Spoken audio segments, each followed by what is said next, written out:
and just make sure they work. So with that, Chris, you have 6 minutes. Take it away, sir. Sounds good. So my name is Christopher Singleton Sr., and I'm the founder of the Keys to Piano, which is in the process of getting up and running. So when I was 12, my mom paid for me to take piano lessons. That lasted about 2 weeks.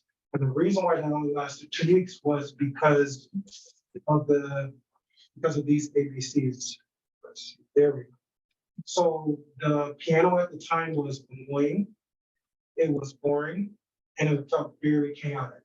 So because it was all those three things, that was the reason why I gave up and I didn't want to pursue it anymore. However, it took about maybe about 6, 7 years for the piano to feel accessible, for it to feel beneficial, and for it to feel calming.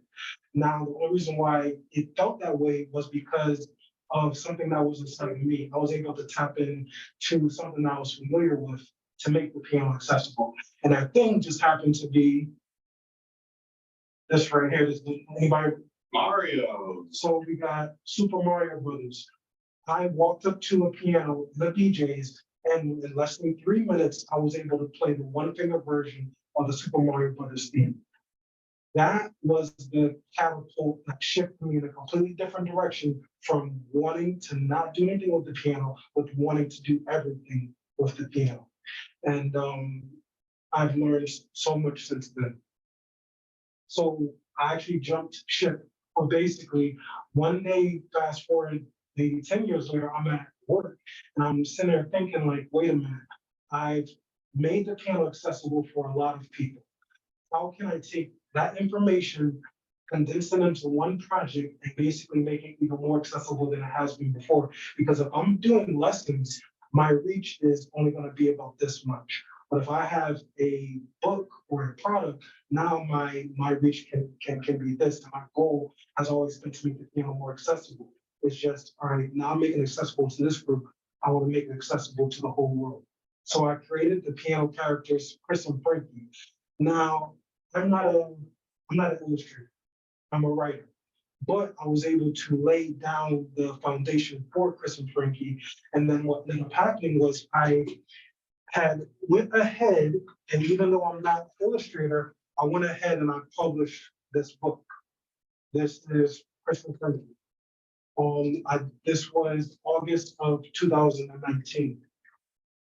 Now, fast forward to only, what is it, like 4 months later, I bumped into a woman on this top called Clubhouse named Darlene, and she introduced me to a woman named Sarah at Flat Books, and Sarah had gotten me connected to a man named Dustin, and Dustin took Chris and Frankie and made them look like this.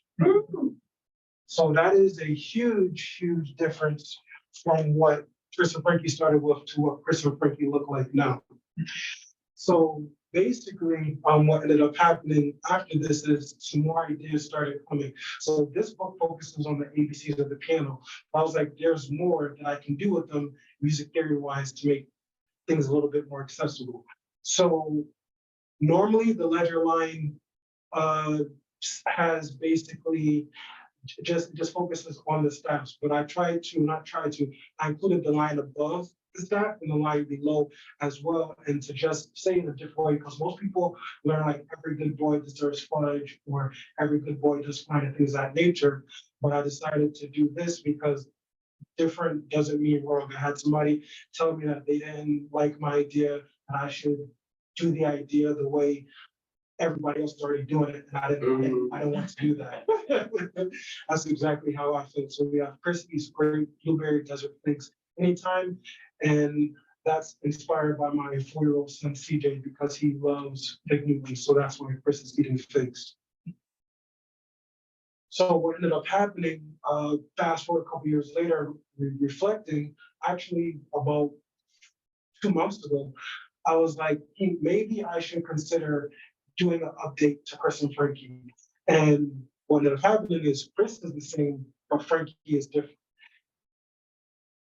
So Frankie originally has red and blue, and now he has purple and orange.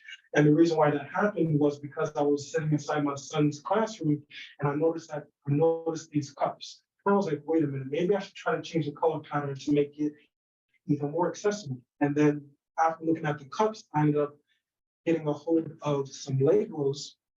And the Legos basically, I was like, I'm going to change actually, I'll just show you. So basically, the rainbow. As you can see, the top of the rainbow is at the top, which is red. What's the top of the alphabet?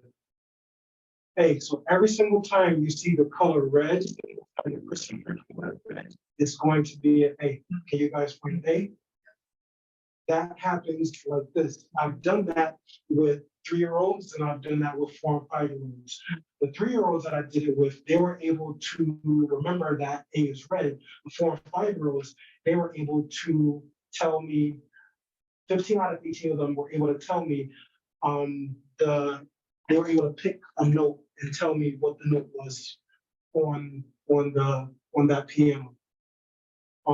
This right here is a song that basically, if you look, each color represents the letter. So I would be C, am would be F, all would be E, and some would be F. And that melody line is 75% of the song. So once you learn that first line, you know most of the song. And thank you for your time. That's Chris doing thank you in sign language. Hold on,